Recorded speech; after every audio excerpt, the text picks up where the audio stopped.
নবী যে ফরমাইন 4টা আমল করে একটা কুরবানির সওয়াব পাইবা। এখন সুবহানাল্লাহ। 1 নম্বর হইল আমার সাহাবী, তুমি নখগুলা কাটবা সুন্নত তরিকা অনুযায়ী। নখ কাটবা কান্তা কিয়া নখ কাটি আমরা নখ কাটা লাগেনি। ইবনে তাফসীর ইবনে কাসির আল্লামা ইমামউদ্দিন ইবনে কাসির রাহমাতুল্লাহ আলাইহি সুন্দর একটা হাদিস আনছেন এই আয়াতের ব্যাখ্যার মাঝে। কোন থেকে আমি তাফসীর করি হইলে তুমি নখ কাটো ও আঙ্গুল থেকে শাহাদত আঙ্গুল থেকে শুরু করবা, বামা তো বামা শেষ করিয়া বাদে ডাইনা তোর বুঝছো নি কিতা কইছি। একটা থাকিয়া লাস্টে একটা ওটা থেকে শুরু করমু, ওটা থেকে লাস্ট ঘুষে করিয়া একবারে লাস্টটা ফেলাইমু। আর পাওয়ার আঙ্গুল যে সময় ফেলাইমু তখন ডাইন থেকে শুরু করমু, এবারে সিরিয়াল বাই সিরিয়াল বামু গিয়ে শেষ করমু। ফার্মু তো ইনশাআল্লাহ। নবীজির একটা সুন্নত, নবীজির সুন্নতর বহুত ফায়দা আছে। সুন্নত নিয়ে সুন্না করলে আরো সময় যাইব। নবীজি ফরমাইন আমার উম্মত এক জুমা থাকি যদি আর এক জুমার ভিতরে তোমরা নখ এইভাবে কাটো, এই এক সপ্তাহের ভিতরে যত ছোট খাটো বিপদ আছে আমার সুন্নতর বদৌলতে আল্লাহ তোমার সমস্ত বিপদরে উদ্ধার করে রাখব। সুবহানাল্লাহ। পালন করবো ইনশাআল্লাহ। 2 নম্বরে নবীজি ফরমাইন তোমার চুলডে বাট্টি করে রাখবাই, চুলডে এক সমানে পালাইবা এক সমানে। আমরা চুলোর কাটিং দেখি আল্লাহ দেখছো নি চুলোর কাটিং নিতা, হ্যাঁ আছে নিতা চুলোর কাটিং আপনার ইতা। ইয়া আল্লাহ বাবা জুড়াত ভাইরে, ও যুবক ভাই আমি তোমার কাছে জুড়াত আল্লাহকে ওয়াস্তে, আল্লাহ তোমার বিবেক দিছে ভাই। নবীজির সুন্নত অনুযায়ী তুমি চুলডে এক সমানে ফালাও, আর নাইলে কান পর্যন্ত রাখো, নাইলে কাঁধ পর্যন্ত রাখো। 3টা নিয়ম আছে, 3টা নিয়ম থাকি তুমি একটা নিয়মে পালন করো। নবীজির সুন্নত লইয়া কবরের জিন্দগি যাও। কোন দিন হায়াত শেষ হইব তোমার মতন কত যুবক বাইক নিয়ে বাইর হয়, আবার লাশ হইয়া বাড়ির মধ্যে ঢুকে, ঠিক না বেঠিক কৌসাই। কোন দিন কবর যাইবা হইতে পারতে না। আমি যুবক যাই তোমার কাছে আবদার করি, করে জুড়ে আবদার করে যাই, তুমি নবীজির সুন্নত রে মানিয়া দুনিয়ায় জমিন থেকে যাওয়ার চেষ্টা করো।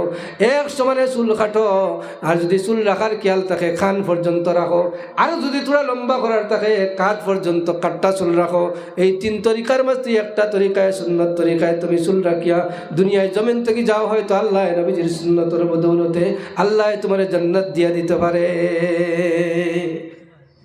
আর ভাই তোরা ইনশাআল্লাহ অন্য কত আল্লাহ আল্লে ভাই আর অন্য সাদা অন্য কথা এটা করিস না। এমনি দিছে আশপাশ আসি ওখানে চুকা করি এমনি রাখবো। তা কিতা করি তার আরো কিতা কত কাটিং রে বাবা। আমি তার নাম ধরিয়ান না ভাই, আল্লাহকে ওয়াস্তে, আল্লাহকে ওয়াস্তে আমি জোর করিয়া জোড়া হাত করি তোমার কাছে আবদার জানাইয়া যাই। আর আল্লাহকে ওয়াস্তে 100 মানে চুলগুলা কাটিস, কাটিয়া সুন্দরভাবে চলাফেরা করিস। বাইরে আবদার রাখলাম নবীজি ফরমাইন 100 মানে এইভাবে চুল কাটিবাই। 3 নম্বরে নবীজি ফরমাইন আমার সাহাবী তোমার অপ্রয়োজনীয় পশমগুলা তুমি পরিষ্কার করিয়া রাখিও। অপ্রয়োজনীয় পশম বুঝনি আমরা, বগলের পশম এগুলো অপ্রয়োজনীয় না প্রয়োজনীয়? বাসাটা একটু শালীনতার সহিত হইতাম সাইয়ার। বগলের এটা প্রয়োজনীয় না ওসব অপ্রয়োজনীয়? অপ্রয়োজনীয়। এখন আমরা ইতালাম বাহ আল্লাহ আকবার, হামা কাছে গেলে এমনি যদি তুলা মারো আর কি দেখা যায় অবস্থা। ইয়ার গন্ধর জ্বালায় তো আর তারে দিয়েও যাওয়া যায় না। রায় দিলা কিলা যে তাকা হয় আল্লাহ তারা কইতে পারত। আল্লাহ আকবার, আল্লাহ হেফাজত করো খোক। আল্লাহ ও ভাই তুমি এটা তুমি উকরিয়া ফেলাই তাই নবীর সুন্নত ফারো না, তুমি ব্লেড দিয়ে ফেলাও, তুমি উকরিয়া ফেলাই তাই। এরপরে এই যদি অবস্থা বাকিটা আল্লাহ জানো নাকি তুই হইছে নাকি তা কইছি। আল্লাহ হেফাজত করতো কো না আল্লাহ আমি ঠিক কইয়ার না ঠিক কইয়ার কো না। হে গুলাম মরা লাগবো, মানুষে আপনারা মানে দোয়াইব, ঠিক না বেঠিক কইছাই। একজন মানুষ আমারে গোসল দেওয়াইব, আমার যদি অবস্থা দেখবো মানুষে কইব খাটাস মানুষিকু খাটাস তৈ রাখো পালাইয়া। যদি আপনি অপ্রয়োজনীয় পশমগুলা 40 দিনের ভিতরে পরিষ্কার করো না, যা ইবাদত বন্দেগী করবাই সব তোমার বেকার যাইব, একটুকু আল্লাহর কাছে কবুল হইতো না। এই জন্য শরীরের অপ্রয়োজনীয় পশমগুলা ফালাইমু ইনশাআল্লাহ। 40 দিন বাইর হইতো না, ফালাইমু ইনশাআল্লাহ। 4 নম্বরে নবীজি ফরমান আমার সাহাবী তুমি দাড়ি লম্বা করো আর মুসরে বাট্টি করো, দাড়ি রাখার চেষ্টা করবো ইনশাআল্লাহ। আমি আর এদিকে যাইতাম না, আলোচনা করতাম না। এই 4টা কাজ করলে নবীজি ফরমান একটা কুরবানির সওয়াব আল্লাহ দিয়া দিব।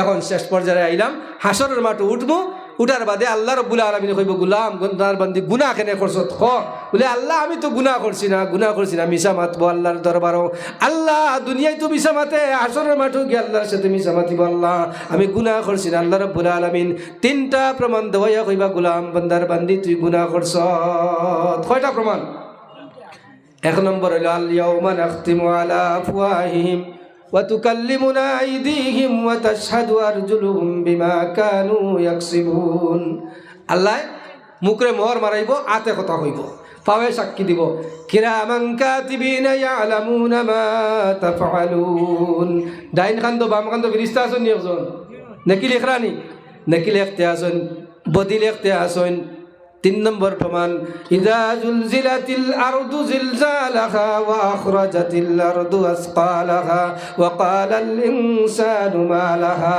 ইয়াওমা ইযিন তুহাদ্দিসু আখবারাহা বিআন্না রাব্বাকা ওয়াহালাহা যে জমিনে বইয়া ওয়াজ শুনতায় যে জমিনে বইয়া নামাজ পড়িতায় যে জমিনে বইয়া কোরআনে করিম তিলাওয়াত করতায় ও জমিনে ময়দানে মাশর পক্ষে বিপক্ষে সাক্ষী দিব সুবহানাল্লাহ ও যে বৈশ গোলাম আল্লাহর বান্দা হল ও জমিনে ময়দানে মাশর আল্লাহ তোমার আলিম হকলর ওয়াজ শুনছি জমিনে ও তোমার বান্দায় উলামায়ে কেরাম হকলর ওয়াজ শুনছো না বইয়া বইয়া আমি তোমার বান্দার পক্ষে সাক্ষী দিলাম সুবহানাল্লাহ।